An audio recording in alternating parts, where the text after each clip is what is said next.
Fíjense, amigos, que hoy andamos haciendo este podcast porque en mis redes sociales, en el Facebook, luego pongo el elogio del trabajo y algunas personas luego me dicen, oye, pero ¿y qué te refieres con el elogio del trabajo?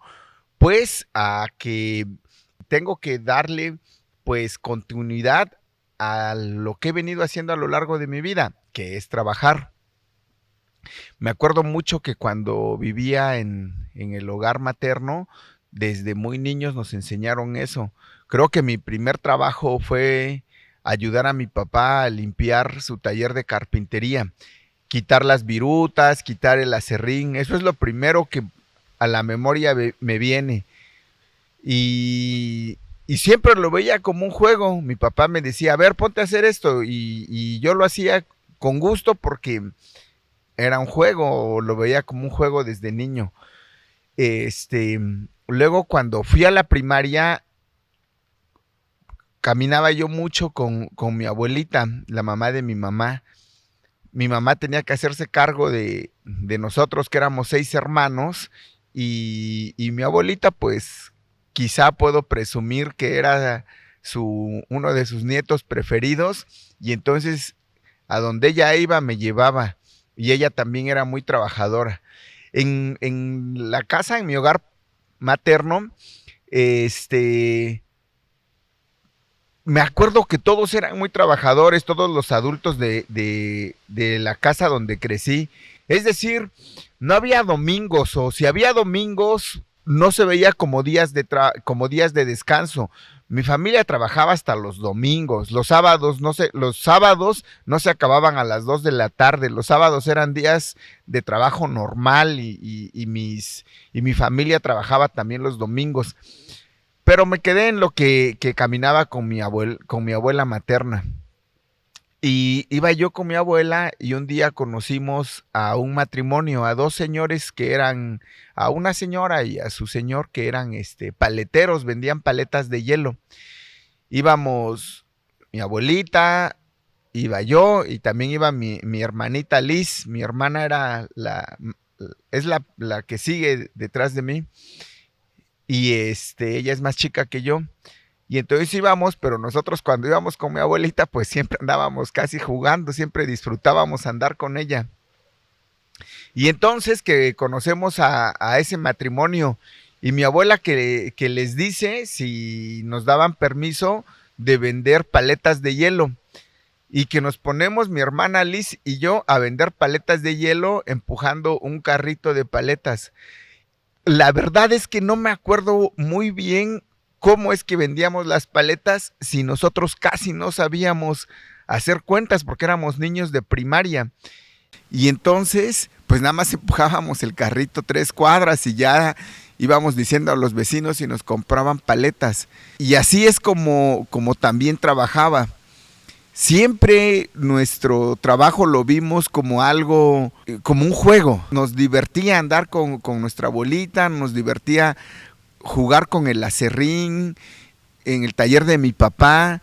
Esos eran nuestros juguetes. No me acuerdo así precisamente que mi hermana tuviera muñecas o juegos de té o que yo tuviera soldaditos y cosas de esas. No, nuestros juegos eran las maderitas de mi papá, las tablas que sobraban. Así es como construimos una relación con el trabajo. Pasamos toda nuestra infancia haciendo cosas a un lado de mi papá, a un lado de mi abuela, con mi mamá. Luego cuando ya tuvimos la suerte, o más bien tuve la suerte de ir a la secundaria, conocí a un vecino también, que por cierto ese vecino se llamaba Paulino porque ya no vive este señor. Este señor era carnicero y sacrificaba puercos, y cuando los sacrificaba pues nosotros lo ayudábamos a lavar los cuchillos, a lavar las cucharas, incluso cuando iba a preparar chorizo, nosotros le ayudábamos a lavar las tripas de los puercos.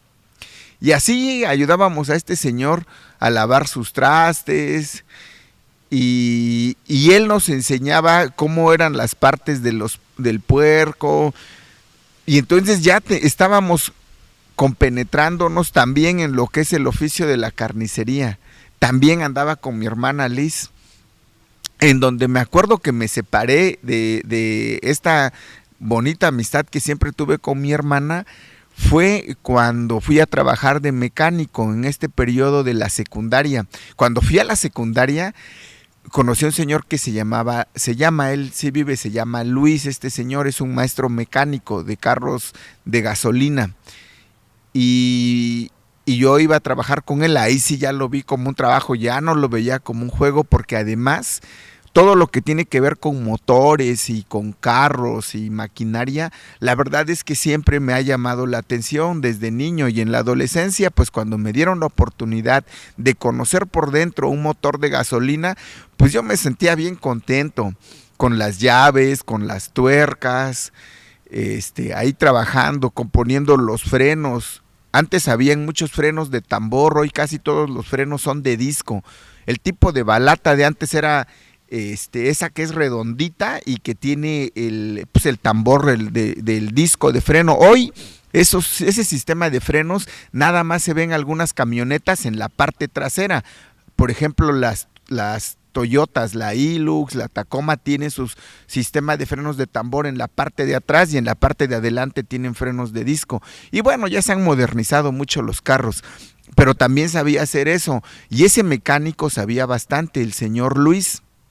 Sabía lo mismo ajustar frenos, cambiar balatas, rectificar discos de los frenos, que cambiar clutch. También cambiaba los clutch de los carros, y también afinaba las máquinas de los carros, así que conocía el monobloc, conocía las válvulas, y luego me ponía a embonar las válvulas en todo lo que es la parte de arriba, lo que nosotros le llamábamos cabezal del monobloc, y eso es lo que hacía, y lo estuve haciendo a lo largo de casi toda mi adolescencia.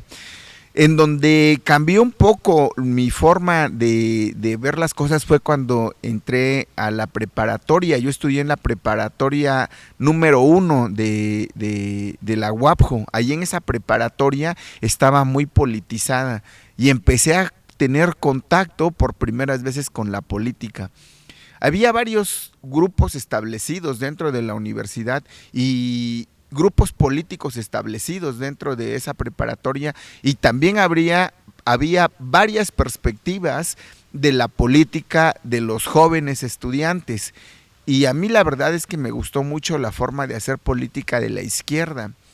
Conocí a buenos maestros, conocí a buenos amigos, y empecé a tener contacto con lo político. Así pasé una buena parte de mis estudios en la preparatoria. Ya luego, cuando fui a la universidad, como me gustaba también la carrera, y cuando hago algo me gusta adentrarme y profundizar en lo que estoy haciendo. Yo entré a estudiar contabilidad, contaduría pública. Mi escuela se llamaba Facultad de Contaduría y Administración, y en esa facultad pues me dediqué a hacer prácticas, le llamamos, y hacía prácticas en algunos despachos. Igual mantenía cercanía con lo político, y en donde ya definitivamente me dediqué a mi profesión fue cuando hice mi servicio. Mi servicio social lo hice como en el 8º semestre, no recuerdo si fue en el 7º o en el 8º semestre, en un departamento del Servicio de Administración Tributaria, en la delegación del Servicio de Administración Tributaria, en auditoría. En ese entonces, cuando yo hice mi servicio, auditoría estaba en la calle de Amapolas, ahí en la colonia Reforma, y ahí hice mi servicio. Me gustó mucho hacer mi servicio ahí, y pues ya agarré la profesión. Ahí fue donde separé la forma de hacer, definitivamente separé la forma de hacer trabajo manual, y ya agarré la forma de trabajo intelectual o dedicado a mi profesión. Entonces toda mi trayectoria de vida ha sido muy apegada al trabajo, y de ahí es donde me gusta elogiar el trabajo. Además de que en la familia de mi mamá, en la familia de mi papá, se han dedicado varios miembros de la familia de mi mamá se han dedicado a la construcción. Es decir, lo mismo que hay arquitectos, hay ingenieros y también hay albañiles, peones de albañiles, maestros albañiles, eléctricos, lo que tiene que ver con construcción de casas. Y tuve la fortuna de que mi hermana se puso una inmobiliaria y ella vendía casas en varios lados. Mi hermana es arquitecta y como le gusta la arquitectura y sabe de electricidad, mi hermana Laura, ella se dedicaba a eso. Entonces ella, pues nos invitaba a ayudarla. Y como nos invitaba a ayudarla, pues nosotros íbamos con mucho gusto porque pues es mi hermana y además nos pagaba, que ya era algo muy bueno, porque antes cuando empezaba uno a trabajar, eso no lo dije, pero antes cuando empezaba uno a trabajar le decían a uno aprendiz y no lo ganaba uno nada, y mi hermana desde que llegamos a trabajar con ella ya nos pagaba. Nos ponía a componer cables, nos ponía a componer banquetas o nos ponía a escarbar para hacer instalaciones hidráulicas o cosas de ese tipo, y ella ya nos pagaba y además pues nos abrió un camino bien importante ahí, porque a partir de eso nos dedicamos a comprar maquinaria y nosotros mismos ya urbanizábamos algunas áreas de fraccionamiento. Y pues ha sido la relación que hemos tenido con el trabajo. De ahí se desprende que a lo largo de varias semanas o meses me ha tocado estar elogiando el trabajo. Siempre, amigos, el trabajo que es digno y honesto dignifica al hombre. Trabajar y en sí el trabajo dicen que es el alimento del alma, y ¿saben qué? Yo concuerdo con eso, estoy de acuerdo y ratifico ese dicho: el trabajo es el alimento del alma. Por toda la relación y por todo lo que ya expliqué, considero que todas las personas que se ganan el dinero y que llevan el pan a su casa de manera digna, de manera honesta, deben de ser elogiados, debe de haber un reconocimiento a eso. Ya ven ustedes que viene en el 1 de mayo, se festeja el Día del Trabajo, y entonces pues hay que hacer un reconocimiento a todos los que pues trabajamos de manera honrada, a los que trabajamos de manera honesta. Saludos, amigos de las redes sociales. Hoy hasta acá voy a dejar este podcast. Un gusto saludarlos, agradezco muchísimo aquí a mi amigo Alex, a mi amigo Donaldo, a mi amigo Luis Osogobio, a la compañera Miren, porque sin ellos todo esto que estamos haciendo no hubiera sido posible. Gracias, amigos, muchísimos saludos a todos, hasta luego.